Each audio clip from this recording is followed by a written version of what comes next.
Balik lagi bareng gue Rizal. Kali ini cerita film akan menceritakan alur film berjudul Bola. Ajay Devgan yang memerankan sebagai Bola baru saja keluar dari penjara.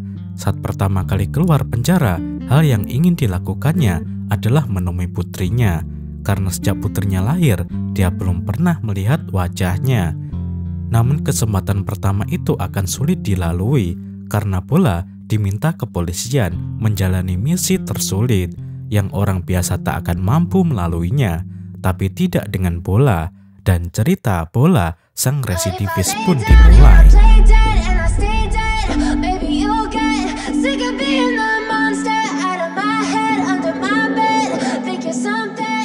Polisi berhasil menyita sejumlah kokain senilai 5 miliar rupiah.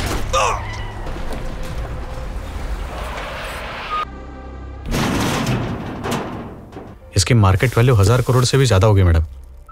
Border पे इसमें मेरा कोई दोस्त नहीं भाई। Aswatama membunuh anak buahnya sendiri karena telah dianggap gagal melindungi kokain senilai 5 miliar rupiah tersebut. Tidak lama kemudian, Aswatama dihubungi oleh Subramaniam. Subramaniam adalah oknum kepolisian, tetapi ia begitu korup.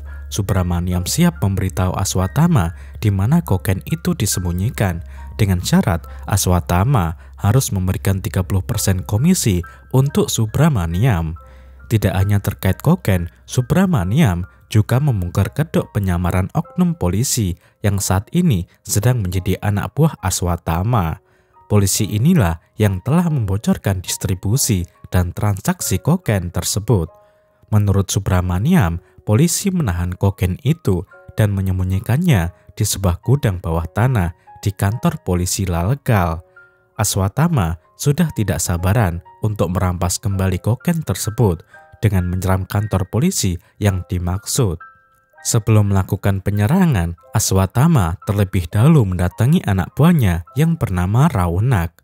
Raunak adalah polisi yang memata-matai geng Aswatama selama 2 tahun terakhir. Ketika ditemui, Raunak tertangkap basah sedang menelepon atasannya, yaitu polisi Diana. Ia seketika panik yang membuat Raunak lupa mematikan panggilan telepon itu. Aswatama mulai berbicara dengan gaya bahasa seolah-olah menyindir jika Raunak adalah mata-mata polisi. Raunak mencoba bersikap tenang, ia tidak ingin dicurigai. Pembicaraan mereka didengar oleh polisi Diana dan polisi itu sadar jika Aswatama telah mengetahui penyamaran anak buahnya, tetapi ia tidak bisa berbuat apa-apa. Aswatama sengaja tidak ingin membunuh Raunak terlebih dahulu dan ia ingin memanfaatkannya.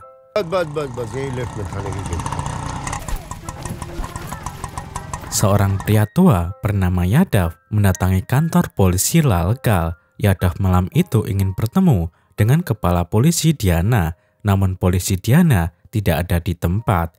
Yadav adalah polisi tua yang dimutasikan di kepolisian Lalgal. Ia ingin melaporkan diri tentang mutasinya itu.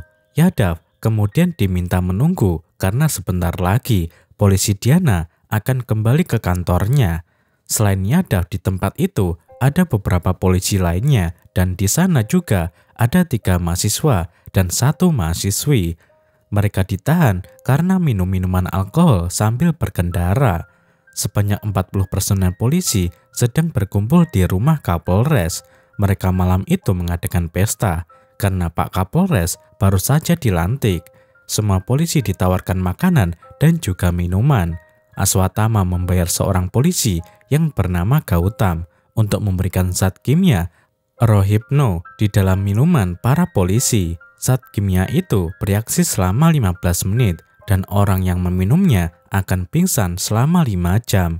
Jika tidak sadarkan diri melebihi 5 jam, maka para korban akan meninggal dunia. Satu persatu polisi bertumbangan, termasuk Pak Kapolres. Mereka pingsan tak sadarkan diri.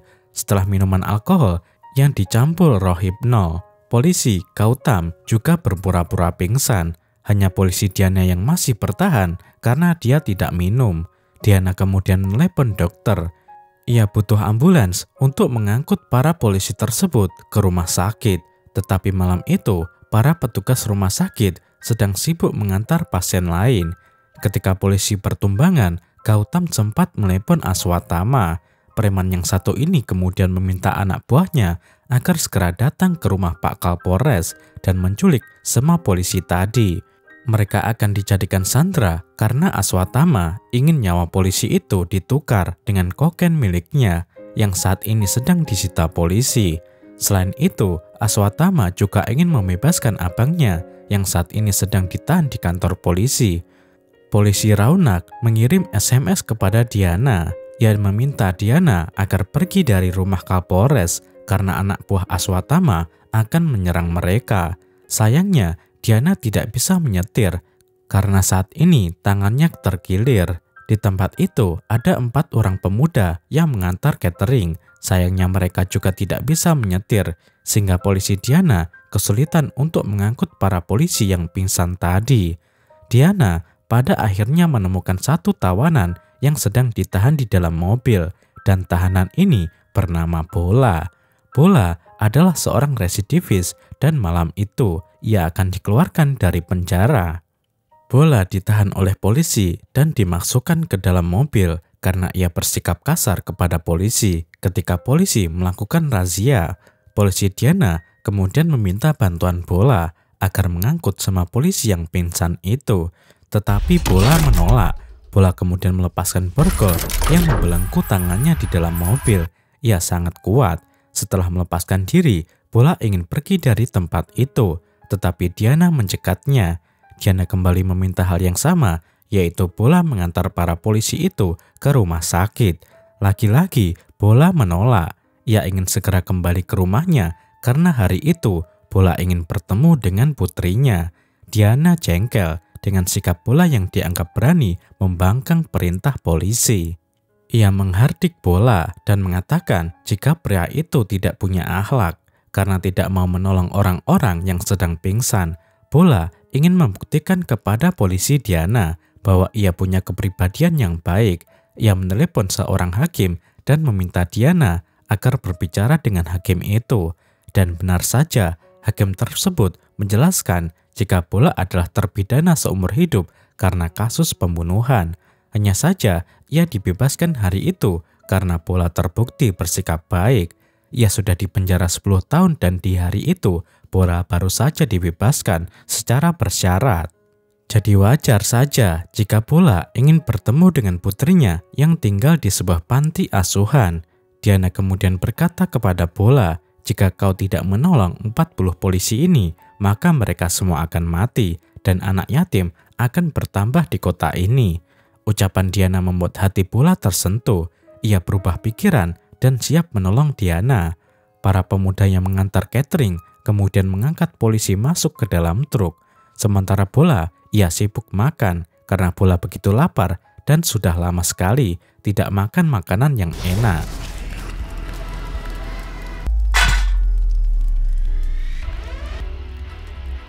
Diana teringat akan pesan Raunak. Pasukan Aswatama akan mengepung mereka melalui jalan utama. Jadi Diana harus mengangkut polisi itu menggunakan jalan pintas. Kebetulan seorang tukang catering yang bernama Kadi tahu jalan pintas melalui hutan dan Kadi siap membantu mereka sebagai pemandu jalan. Diana, Bola, dan Kadi kemudian segera berangkat. Mereka duduk di kursi depan, sementara para polisi yang pingsan ditempatkan di bagian belakang truk. Mereka harus dibawa ke rumah sakit terlebih dahulu melalui jalan pintas. Gautam yang pura-pura pingsan terbangun dari tumpukan polisi. Ia segera menelepon bosnya, Aswatama. Mereka tidak melewati jalan raya tetapi mengambil jalan pintas. Aku tidak tahu di mana posisi mereka sekarang, ucap Gautam kepada bosnya. Bos Gautam kemudian menjawab, kalau begitu kau harus share lokasimu setiap saat supaya aku bisa melacakmu. Gautam menuruti perintah atasannya demi uang. Setelah mengetahui posisi polisi Diana, bos Gautam meminta anak buahnya untuk membunuh Bola dan Diana. Dia akan memberikan uang 10 juta rupiah untuk satu kepala. Diana menelepon petugas polisi yang ada di kantor. Malam itu yang bertugas hanya ada 4 polisi, ditambah dengan polisi Yadav yang baru dimutasi. Selain itu, ada 4 mahasiswa yang sedang ditahan di sana. Kantor polisi sepi karena semua instansi kepolisian sedang fokus untuk menjaga keamanan Perdana Menteri yang sedang berkunjung ke kota Mumbai. Jadi mereka tidak bisa meminta bantuan dari polisi lain. Diana memberitahu anak buahnya di kantor polisi itu bahwa kantor itu akan diserang oleh segerombolan preman. Jadi mereka harus mengunci pintu dan mematikan lampu. Alih-alih melakukan instruksi polisi Diana, para polisi ini bersama teman-temannya justru ketakutan dan segera memilih kabur. Diana kembali menelepon karena 4 polisi sudah kabur. Yadav terpaksa menjawab panggilan telepon itu. Yadav menjelaskan bahwa kantor polisi saat ini kosong. Yang ada hanya dia dan 4 mahasiswa. Selain itu ada beberapa tahanan di dalam penjara. Setelah Diana mengetahui siapa polisi Yadav, ia kemudian berpesan agar Yadav menjaga kantor polisi tersebut. Mereka harus mengunci pintu dan mematikan lampu. Seperti instruksi Diana, Yadav segera ganti pakaian. Ia meminta bantuan 4 mahasiswa untuk mengunci pintu. Mereka menggancalnya menggunakan lemari dan juga kursi. Setelah itu lampu dimatikan. Bola memiliki putri berusia 10 tahun yang bernama Jyoti. Putrinya tinggal di panti asuhan. Jyoti sudah tidak sabar bertemu dengan ayahnya. Malam itu, ia tidak bisa tidur. Teman Jyoti berusaha menghibur, tetapi Jyoti tetap tidak bisa tenang.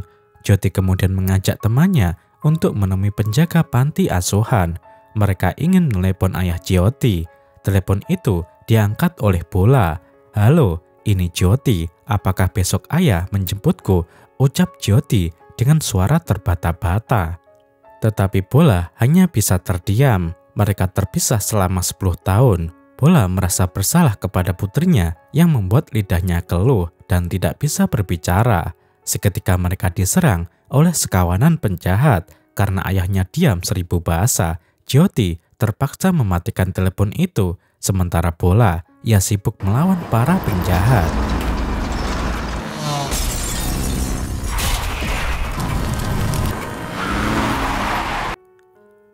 Para penjahat membakar bagian atap mobil. Bola terpaksa keluar dan naik ke atas. Ia membuang mantel yang terbakar. Bola juga berhasil melompat ke arah motor dan merampasnya. Ia mengajar semua penjahat.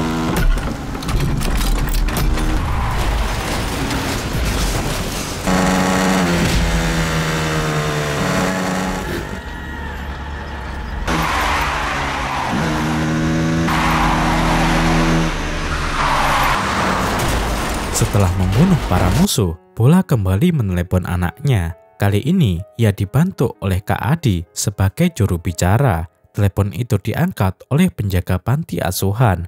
Penjaga panti tidak bisa memberikan panggilan telepon Bola kepada putrinya karena Jyoti sudah tidur. Bola tampak sedih. Ia tidak sabar ingin bertemu dengan putrinya. Bola, Diana, dan Kadi kembali melanjutkan perjalanan. Mereka memilih jalanan yang sepi yang terletak di hutan dengan maksud menghindari para penjahat. Tetapi mereka tidak sadar jika polisi Gautam selalu memberikan update lokasi kepada para musuh. Alhasil, Diana dan teman-temannya kembali dihadang.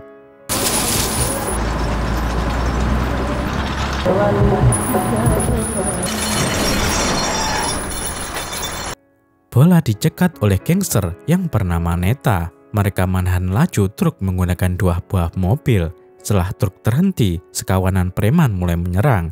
Tidak hanya menyerang Bola, para penjahat juga menyerang Diana. मौत आखिर उसका एक हाथ पड़ते ही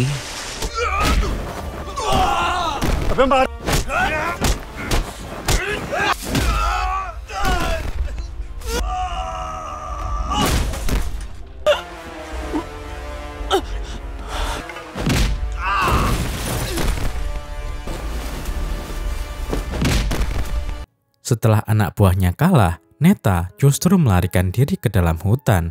Aswatthama membawa rombongan yang menyerang kantor polisi. Setibanya di sana, mereka melihat kantor itu tutup dan lampu dimatikan. Aswatthama tidak tertipu. Ia tahu jika polisi di kantor itu bersembunyi seperti seorang pengecut. Aswatama kemudian mendobrak gerbang utama dan berhasil masuk ke halaman gedung kantor polisi. Yadav dan para mahasiswa ketakutan. Ia segera menghubungi bosnya Diana. Panggilan telepon Diana disambungkan Yadav ke Aswatama. Diana mencoba untuk bernegosiasi. Ia akan melepaskan tawanan yang bernama Nitari dengan syarat Aswatama tidak membunuh polisi dan juga mahasiswa yang ada di dalam gedung itu. Nitari adalah kakak Aswatama. Ia ditahan di sana karena kasus kokain. Dia adalah pemimpin geng Sika, geng yang sangat disegani di kota Mumbai. Aswatama ternyata membohongi Diana. Jika Nitari bebas, Aswatama tetap akan membunuh polisi Yadav dan para mahasiswa. Mengetahui kebohongan Aswatama, polisi Raunak segera mengirimkan SMS kepada Diana. Diana kembali menelepon Yadav. Ia melarang Yadav membukakan pintu. Ketika polisi Yadav menelepon, Nitari mencekik lehernya dan memaksa Yadav untuk membuka pintu penjara. Dua mahasiswa mencoba memberikan kunci kepada Nitari, tetapi di saat bersamaan, Yadav justru berhasil melepaskan diri. Mereka batal mengeluarkan Nitari dari sel tahanan tersebut. Aswatama mendapatkan telepon dari anak buahnya. Mereka gagal membunuh Bola dan polisi Diana. Aswatama kemudian menelepon anak buahnya yang lain, yaitu Gura. Aswatama juga memerintahkan Raunak agar menyusul Bura ke dalam hutan dan membunuh polisi Diana. Raunak tidak punya pilihan. Ia terpaksa menyusul polisi Diana ke dalam hutan. Sementara itu, anak buah Aswatama berusaha membobol pintu kantor polisi, tetapi mereka gagal. Seorang preman melapor kepada Aswatama dengan berkata, pintunya terlalu kokoh, tidak mungkin kita bisa membobolnya. Ucapan preman itu membuat Aswatama terbakar amarahnya. Ia membunuh anak buahnya itu. Melihat aksi tersebut, anak buah Aswatama yang lain ketakutan. Mereka tidak berani membantah perintah bosnya. Sementara itu, dari dalam penjara, Nitari berteriak memberikan informasi kepada Aswatama. Dobrak pintunya, kantor polisi ini kosong, yang ada hanya 1 polisi dan 4 mahasiswa. Ucapan Nitari membuat Aswatama semakin berani. Ia memerintahkan anak buahnya menghancurkan pintu dan jendela. Supaya Nitari tidak bisa berkomunikasi dengan Aswatama, seorang mahasiswa menyalakan musik sekencang mungkin. Aswatama mencoba mencari arah suara Nitari. Ia menemukan sudut bangunan di mana balkon atas gedung tersebut bisa diraih dengan cara memanjat pohon. Aswatama berhasil menyeberang ke kantor polisi dengan cara melompat dari pohon menuju ke gedung. Ia kemudian mengambil tali dan mengikatnya ke balkon atas. Aswatama berharap anak buahnya akan segera menyusul dirinya ke tempat itu. Sayangnya, tempat itu sepi. Aswatama masuk ke dalam gedung sendirian dan bertemu dengan abangnya Nitari.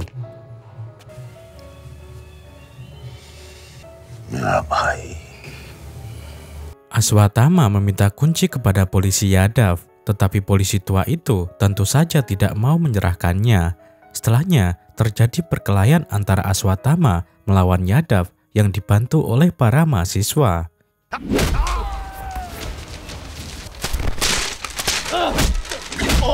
Seorang mahasiswi lainnya bergegas ke arah balkon dan memutuskan tali yang dibuat oleh Aswatama. Alhasil, para penjahat tidak bisa memanjat ke dalam gedung. Dalam perkelahian itu, Aswatama kalah karena ia dikeroyok oleh polisi dan mahasiswa. Aswatama kemudian diborgol. Seorang mahasiswa bernama Chetan berdiri di samping jendela dan ia tidak sadar jika 2 penjahat menarik tubuhnya dari luar.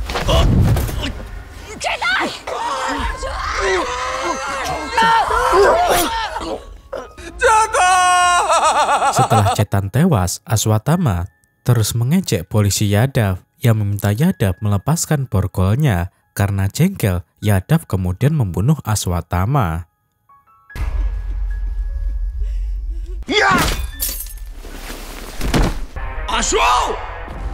Bola dan polisi Diana tiba di sebuah kuil. Mereka tidak bisa melanjutkan perjalanan karena Diana sudah menghubungi pihak rumah sakit agar menjemput mereka di kuil tersebut. Sambil menunggu jemputan, Kadi bertanya tentang masa lalu Bola. Kadi mendengar rumor jika Bola dipenjara karena telah membunuh 70 orang. Di saat itulah Bola kemudian teringat akan masa lalunya dan ia mulai bercerita kepada Kadi. Bola dulunya adalah seorang gangster. Ia jatuh cinta kepada dokter cantik yang bernama Suara. Awalnya Suara tidak mencintai Bola karena ia membenci seorang gangster. Tetapi suatu hari Bola menyelamatkan Suara dari kasus pemerkosaan. Bola membunuh bos gangster yang ingin memperkosa Suara. Bos gangster itu bernama Kondaredi. Sejak saat itu, Suara berutang budi kepada Bola dan ia mulai jatuh hati kepadanya. Mereka pacaran dan Bola melamar Suara. Lamaran itu diterima dengan syarat Bola harus berhenti menjadi seorang gangster. Karena cintanya kepada Suara, Bola siap menuruti perintah calon istrinya itu. Mereka kemudian menikah dan setelahnya Suara hamil. Di saat istrinya hamil tua, Bola justru diserang oleh ratusan gangster anak buah Kondaredi. Malam itu terjadi pertempuran berdarah di mana Bola berhasil menghabisi 70 gangster. Namun sayang, ia akhirnya tertangkap polisi. Sementara istrinya berhasil melarikan diri. Sejak saat itu, Bola tidak pernah lagi bertemu dengan istrinya Suara. Ia hanya mendengar kabar bahwa istrinya meninggal dunia setelah melahirkan seorang putri, dan saat ini putri mereka dibesarkan di panti asuhan. Jadi Bola tidak pernah melihat wajah anaknya Jyoti. Ia hanya tahu jika putrinya dibesarkan di panti asuhan setelah istrinya meninggal dunia dan Bola dipenjara. Bola merasa jika ia tidak pantas bertemu dengan putrinya Jyoti, ia menitipkan gelang kaki kepada polisi Diana supaya diberikan kepada Jyoti. Tetapi Diana menolak. Sebagai seorang ayah, Bola harus bertemu putrinya dan menyerahkan hadiah tersebut. Diana yakin mereka semua malam ini akan selamat dan besok paginya Bola bisa bertemu dengan putrinya Jyoti. Dan Jyoti pasti bangga punya ayah seorang pejuang seperti Bola. Tidak lama kemudian ambulans datang ke kuil yang telah ditentukan oleh polisi Diana. Mereka mengangkut semua polisi ke rumah sakit. Polisi pengkhianat yang bernama Gautam berpura-pura bangun dari pingsannya. Dan ketika ditanya, ia mengaku jika dirinya siuman lebih awal karena Gautam hanya meminum sedikit. Setelah ambulans membawa polisi pergi dari kuil itu, di saat bersamaan, sekelompok preman yang dipimpin oleh Deep Singh datang ke tempat itu dan mereka menyerang Bola.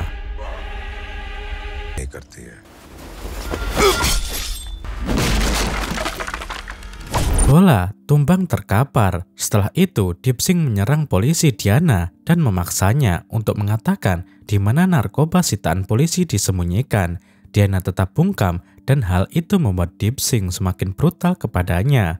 Melihat Diana terdesak, Raunak yang datang bersamaan dengan Deep Singh berpura-pura menggantikan Deep Singh untuk menginterogasi Diana. Ketika Deep Singh lengah, Raunak secara diam-diam meminta polisi Diana agar merampas pistolnya yang ia sembunyikan di pinggangnya.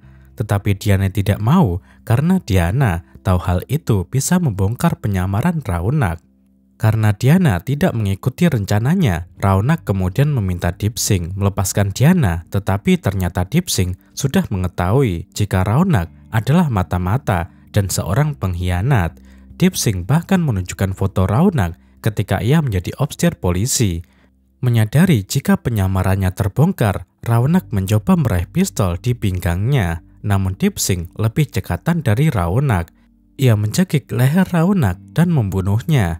Deep Singh dan pasukannya menyeret Diana. Mereka juga menyeret Bola. Bola dalam keadaan setengah tidak sadarkan diri dan ia sempat mendengar suara gembricing gelang kaki yang akan ia berikan kepada putrinya Jyoti sebagai hadiah.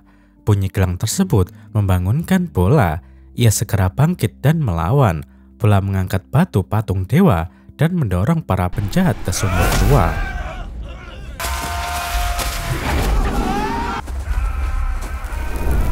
Ia kemudian mengambil trisula yang ada di TKP. Setelah itu, pembantaian hebat terjadi.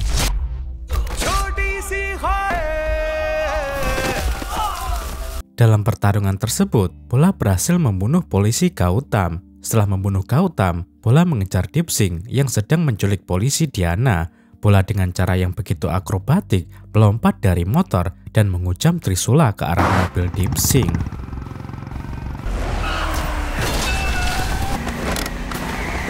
Mobil Deepsink oleng dan menghantam pohon. Bola terjatuh, namun ia bangkit berdiri dan mengajar Deepsink hingga tewas.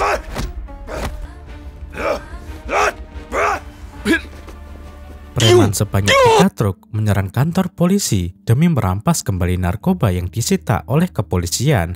Saat itu, hari sudah pagi. Bola harus segera ke kantor polisi agar bisa menyelamatkan keadaan. Beruntung, ia tahu terowongan rahasia yang bisa diakses langsung ke dalam kantor polisi. Bola masuk melalui terowongan tersebut dan ia berhasil masuk ke dalam kantor polisi tanpa harus bertemu dengan para penjahat yang berada di luar. Semua tahanan yang ada di dalam penjara kaget melihat Bola.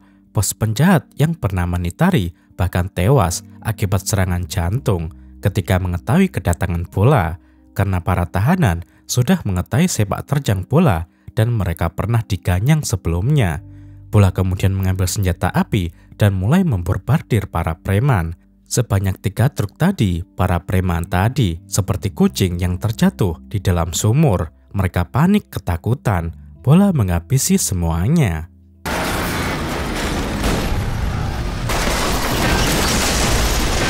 Film ditutup dengan adegan di mana Bola berhasil menyelamatkan kantor polisi dari kepungan preman sebanyak 3 truk.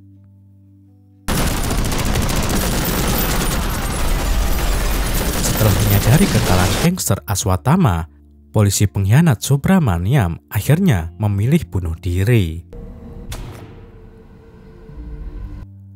Bola kemudian bertemu dengan putrinya, Jyoti. Awalnya mereka berdua terlihat sungkan dan malu-malu, tetapi pada akhirnya ayah dan putrinya itu berpelukan erat, hangat, dan bahagia.